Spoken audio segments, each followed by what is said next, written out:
Photography സ്നേഹിക്കുന്നവർ, digital photography ഒരുപാട് ഇഷ്ടപ്പെടുന്ന ആളുകളൊക്കെ ഇൻ്റർനെറ്റിൽ ഏറ്റവും കൂടുതൽ സെർച്ച് ചെയ്യുന്ന ഒരു കീവേഡാണ് അല്ലെങ്കിൽ ഒരു കാര്യമാണ് എങ്ങനെ ബാക്ക്ഗ്രൗണ്ട് ബ്ലർ ചെയ്യാം, അല്ലെങ്കിൽ എങ്ങനെ ബാക്ക്ഗ്രൗണ്ട് ബൊക്കെ ക്രിയേറ്റ് ചെയ്ത് നന്നായിട്ട് ഫോട്ടോ എടുക്കുക എന്നുള്ളത്. നമ്മൾ നേരത്തെ ഇതിനെക്കുറിച്ച് വീഡിയോ ചെയ്തിട്ടുണ്ട്. How to blur background with a kit lens. ഒരു കിറ്റ് ലെൻസ് ഉപയോഗിച്ചിട്ട് എങ്ങനെയാണ് ബാക്ക്ഗ്രൗണ്ട് ബ്ലർ ചെയ്ത് ഫോട്ടോ എടുക്കുക എന്നുള്ളത്.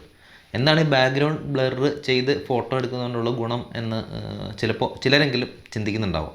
ആക്ച്വലി ബാക്ക്ഗ്രൗണ്ട് ബ്ലർ ചെയ്യുമ്പോൾ അല്ലെങ്കിൽ ബാക്ക്ഗ്രൗണ്ട് ഒന്ന് സോഫ്റ്റൻ ചെയ്യുമ്പോൾ നമ്മുടെ സബ്ജക്റ്റ് കുറച്ചുകൂടെ ഷാർപ്പാകുകയാണ് ചെയ്യുന്നത്. എങ്ങനെയാണ് ബാക്ക്ഗ്രൗണ്ട് ബ്ലർ ചെയ്ത് ഫോട്ടോ എടുക്കുന്നത്, അല്ലെങ്കിൽ എന്താണ് ഇതിൻ്റെ ഒരു ടെക്നിക്ക്, ഈ ഒരു കാര്യമാണ് നമ്മൾ ഇന്ന് ഈ വീഡിയോയിലൂടെ നോക്കുന്നത്. ഞാൻ നേരത്തെ പറഞ്ഞല്ലോ, നമ്മൾ നേരത്തെ കിറ്റ് ലെൻസ് ഉപയോഗിച്ച് എങ്ങനെയാണ് ബാക്ക്ഗ്രൗണ്ട് ബ്ലർ ചെയ്യുന്നതെന്നൊരു വീഡിയോ ചെയ്തിട്ടുണ്ടായിരുന്നു. ഇന്ന് നമ്മൾ പറയുന്നത് ഒരു പ്രൈം ലെൻസ് ഉപയോഗിച്ചിട്ട്. നമ്മളിന്ന് ഉപയോഗിക്കുന്നത് നിക്കോണിൻ്റെ D5200 എന്ന് പറയുന്ന ക്യാമറയാണ്. അതിലൊരു നിക്കോണിൻ്റെ തന്നെ പ്രൈം ലെൻസ് ഉപയോഗിച്ചിട്ട് എങ്ങനെയാണ് ബാക്ക്ഗ്രൗണ്ട് ബ്ലർ ചെയ്ത് ചിത്രങ്ങൾ എടുക്കുക, അല്ലെങ്കിൽ എന്താണ് ഇതിൻ്റെ ഒരു ടെക്നിക്ക് എന്നുള്ള കാര്യങ്ങളാണ് നമ്മൾ ഇന്ന് ഈ വീഡിയോയിലൂടെ നോക്കുന്നത്. My name is Nitin and you are watching let's photo work.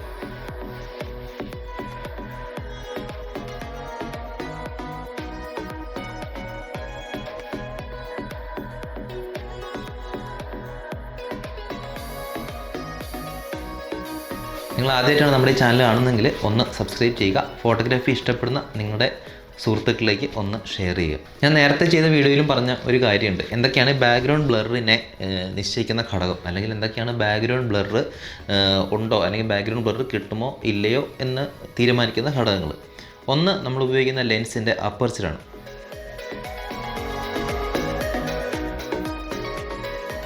Aperture എന്താണെന്ന് നമ്മൾ നേരത്തെ വീഡിയോ ചെയ്തിട്ടുണ്ട്. സിംപ്ലി അപ്പർച്ചർ എന്ന് ഉദ്ദേശിക്കുന്നത് ഒരു ലെൻസിൻ്റെ ഓപ്പണിംഗ് ആണ്, അല്ലെങ്കിൽ അത് എത്രത്തോളം അതിൻ്റെ ലെൻസിൻ്റെ ഓപ്പണിംഗ് വഴി ലൈറ്റിനെ സെൻസറിൻ്റെ ഉള്ളിലേക്ക് എത്തിക്കാൻ പറ്റും എന്നുള്ള ഒരു അളവാണ് സാധാരണഗതി പറയാറ്. അപ്പർച്ചർ പ്രധാനമായിട്ടും പ്രൈം ലെൻസുകളിൽ 1.4 അല്ലെങ്കിൽ 1.2, 1.8 തൊട്ട് മുതലൊക്കെയാണ് സ്റ്റാർട്ടിങ് വരുന്നത്. 1.8 സാധാരണഗതിയിൽ ഒരു ബഡ്ജറ്റ് ലെവലിൽ നോക്കുന്ന ഒരു പ്രൈം ലെൻസിൽ അപ്പർച്ചർ 1.8 മുതലാണ് തുടങ്ങുന്നത്. അപ്പർച്ചർ ഓപ്പണിങ്ങിനെ സാധാരണഗതിയിൽ F നമ്പർ കൊണ്ടാണ് നമ്മൾ സൂചിപ്പിക്കുന്നത്. നമ്മൾ നേരത്തെ അപ്പർച്ചറിനെ കുറിച്ച് പറഞ്ഞപ്പോൾ ചെയ്ത വീഡിയോയിൽ ഇതെല്ലാം പറഞ്ഞിട്ടുള്ളതാണ്. എനിവേ അപ്പർച്ചർ അല്ലെങ്കിൽ F1.8 എന്നതുകൊണ്ട് സൂചിപ്പിക്കുന്നത് അപ്പർച്ചർ ഓപ്പണിംഗ് ഏറ്റവും വലുതാണ്. ഈ ഒരു ലെൻസിൻ്റെ കാര്യത്തിൽ നമുക്ക് ഉദാഹരണമായിട്ട് പറയുകയാണെങ്കിൽ നിക്കോണിൻ്റെ ഈ 50mm ഫോക്കൽ ലെങ്ത് വരുന്ന ഈ ലെൻസിൻ്റെ അപ്പർച്ചർ ഓപ്പണിംഗ് 1.8 ആണ്. ദാറ്റ് മീൻസ് ഏറ്റവും കൂടുതൽ ലൈറ്റിനെ സെൻസറിനുള്ളിലേക്ക് എത്തിക്കാൻ കഴിയുന്നത് 1.8 F സ്റ്റോപ്പിൽ വരുമ്പോഴാണ്, അല്ലെങ്കിൽ ആ ഒരു അപ്പർച്ചർ സെറ്റിങ്ങിലാണ്. അപ്പർച്ചർ ഓപ്പണിംഗ് ചെറുതാക്കുകയാണെങ്കിൽ ഓൾമോസ്റ്റ് F16 വരെ നമുക്ക് അപ്പർച്ചർ ഓപ്പണിംഗ് കുറയ്ക്കാൻ കഴിയും. അതായത് F16 എന്ന് പറയുന്ന നമ്പറിൽ വളരെ ചെറിയ ഓപ്പണിംഗ് ആയിരിക്കും, അതിൽ കൂടി വളരെ കുറച്ച് എമൗണ്ട് ഓഫ് ലൈറ്റേ നമ്മുടെ സെൻസറിനുള്ളിലേക്ക് എത്തുകയുള്ളൂ. ഇനി നമ്മൾ ആദ്യം പറഞ്ഞു വന്ന കാര്യത്തിലേക്ക് തന്നെ വീണ്ടും വരാം. എങ്ങനെയാണ് ബാക്ക്ഗ്രൗണ്ട് ബ്ലർ ചെയ്യുക, അല്ലെങ്കിൽ എങ്ങനെയാണ് ബൊക്കെ ക്രിയേറ്റ് ചെയ്യുക എന്നുള്ളത്. പ്രൈം ലെൻസിൽ പ്രധാനമായിട്ട് നിങ്ങൾക്കറിയാം ഫോക്കൽ ലെങ്ത് ഫിക്സ്ഡ് ആണ്. ഒരു 50mm പ്രൈം ലെൻസിൽ 50mm മാത്രമാണ് അതിൻ്റെ ഫോക്കൽ ലെങ്ത്.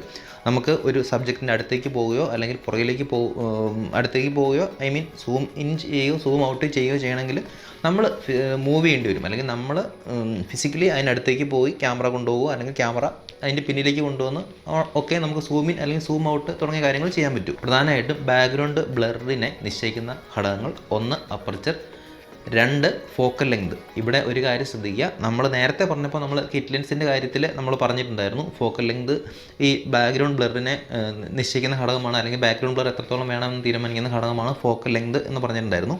പക്ഷേ ഇന്നത്തെ കാര്യത്തിൽ, അല്ലെങ്കിൽ ഞാൻ ഇന്ന് ഉപയോഗിച്ചിരിക്കുന്ന ഈ സെറ്റപ്പിൽ ഇതൊരു ഫിക്സഡ് ഫോക്കൽ ലെങ്ത് ഉള്ള ലെൻസ് ആയതുകൊണ്ട്, അല്ലെങ്കിൽ ഒരു 50mm മാത്രം ഫോക്കൽ ലെങ്ത് ഉള്ള, കൂട്ടാനോ കുറയ്ക്കാനോ പറ്റില്ലാത്ത ഫോക്കൽ ലെങ്ത് ഉള്ള ഒരു ലെൻസ് ആയതുകൊണ്ട് ഇവിടെ നമ്മൾ ഫോക്കൽ ലെങ്തിന് വലിയ പ്രാധാന്യം കൊടുക്കുന്നില്ല. പിന്നെ എന്താണ് രണ്ടാമത്തെ ഘടകം, അല്ലെങ്കിൽ അപ്പർച്ചറിനെ ബാധിക്കുന്ന രണ്ടാമത്തെ ഘടകം എന്താണ് എന്ന് നോക്കാം. നമ്മുടെ സബ്ജക്റ്റും ബാക്ക്ഗ്രൗണ്ടും തമ്മിലുള്ള അകലം. 1 അപ്പർച്ചർ സെറ്റിങ്, അല്ലെങ്കിൽ ക്യാമറയുടെ ലെൻസിൻ്റെ അപ്പർച്ചർ. 2 സബ്ജക്റ്റും ബാക്ക്ഗ്രൗണ്ടും തമ്മിലുള്ള അകലം. ഒരു റിയൽ ലൈഫ് സിനാരിയോയിൽ എങ്ങനെയാണ് അപ്പർച്ചർ ഓപ്പണിങ്ങിൽ മാറ്റം വരുമ്പോൾ എന്തൊക്കെ വ്യത്യാസങ്ങളാണ് വരിക, അല്ലെങ്കിൽ ബാക്ക്ഗ്രൗണ്ട് ബ്ലറിൽ എന്തൊക്കെ വ്യത്യാസങ്ങളാണ് വരിക എന്ന് ഞാൻ ഇന്ന് കാണിച്ചു തരുന്നുണ്ട്. അതും കൂടെ നിങ്ങൾ കാണുക, മനസ്സിലാക്കുക.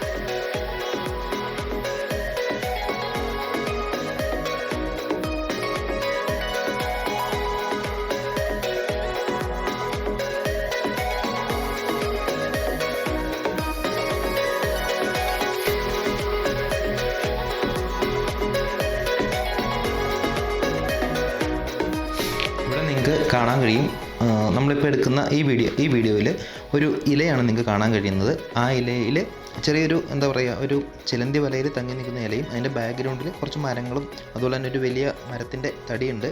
ആ ബാക്ക്ഗ്രൗണ്ടും ഞാൻ ഈ ഫോക്കസ് ചെയ്യുന്ന ഇലയുമായിട്ട്, അല്ലെങ്കിൽ ആ ബാക്ക്ഗ്രൗണ്ടിലുള്ള മെയിനായിട്ടുള്ള ഒരു തടിയും ഞാൻ ഈ ഫോക്കസ് ചെയ്യുന്ന ഇലയുമായിട്ട് ഒരു 8 അടി അല്ലെങ്കിൽ 10 അടിയോളം ഡിസ്റ്റൻസ് ഉണ്ട്. അത്രയും അകലമാണ് ഇവിടെ ഉള്ളത്. ഇനിവേ നമുക്ക് പല അപ്പർച്ചർ സെറ്റിങ്ങിൽ കുറച്ച് ഫോട്ടോസ് എടുത്ത് നോക്കാം. നമ്മുടെ ആദ്യത്തെ ഫോട്ടോ അപ്പർച്ചർ സെറ്റിംഗ് 1.8 അല്ലെങ്കിൽ f1.8 എടുത്തിട്ടുള്ളത്. അതിൻ്റെ ഷട്ടർ സ്പീഡ് അല്ലെങ്കിൽ ISO ബാക്കിയുള്ള കാര്യങ്ങൾ നിങ്ങൾ നോക്കണ്ട. നിങ്ങൾ അപ്പർച്ചർ സെറ്റിങ്ങും അല്ലെങ്കിൽ ബാക്ക്ഗ്രൗണ്ടിൽ ഉണ്ടാകുന്ന ബ്ലർ, ബൊക്കെ, ഈ കാര്യം മാത്രമാണ് ശ്രദ്ധിക്കേണ്ടത്. നിങ്ങൾ ശ്രദ്ധിക്കേണ്ടത് സബ്ജക്റ്റിൻ്റെ ഷാർപ്നെസ്, അതുപോലെ ബാക്ക്ഗ്രൗണ്ടിൽ എത്രത്തോളം ബ്ലർ ഓരോ അപ്പർച്ചർ സെറ്റിങ്ങിലും ക്രിയേറ്റ് ചെയ്യപ്പെടുന്നുണ്ട് എന്നീ കാര്യങ്ങൾ മാത്രമാണ്.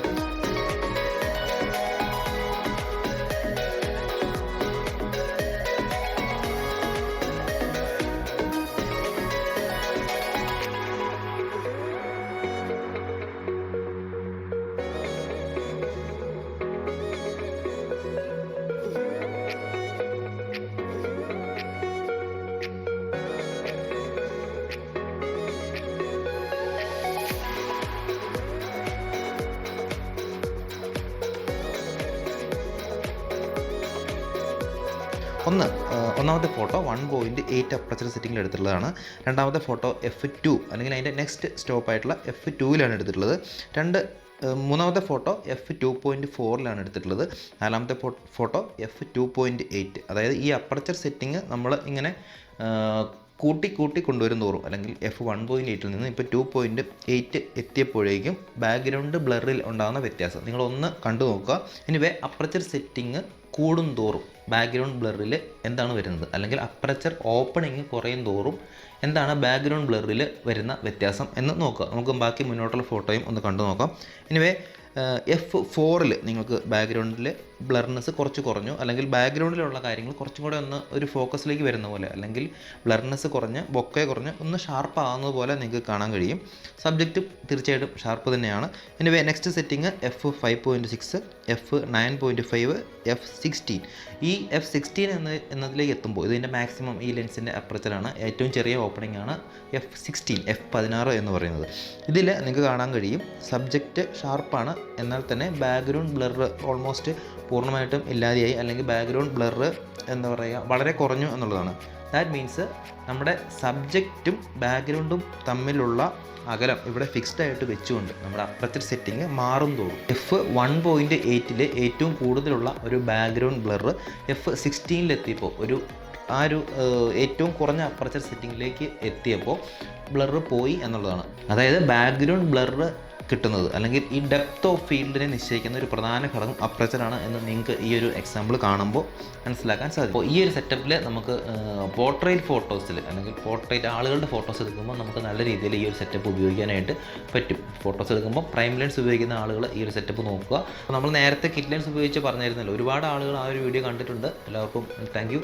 എനിവേ ആ ഒരു വീഡിയോ കാണാത്തവരുണ്ടെങ്കിൽ നമ്മൾ ഇവിടെയുള്ള ലിങ്കിൽ ക്ലിക്ക് ചെയ്ത് കാണാവുന്നതാണ് how to blur background with kit lens എന്നുള്ള വീഡിയോ. അപ്പോൾ ഈ ഒരു ചെറിയ വീഡിയോ എല്ലാവർക്കും ഇഷ്ടപ്പെട്ടു എന്ന് വിചാരിക്കുന്നു. എനിവേ വീഡിയോ ഇഷ്ടപ്പെട്ടാൽ ലൈക്ക് ചെയ്യുക, ഷെയർ ചെയ്യുക, സപ്പോർട്ട് ചെയ്യുക. ചാനൽ സബ്സ്ക്രൈബ് ചെയ്യാത്തവർ ദയവായിട്ട് സബ്സ്ക്രൈബ് ചെയ്യുക. Bye for now, let's photo work.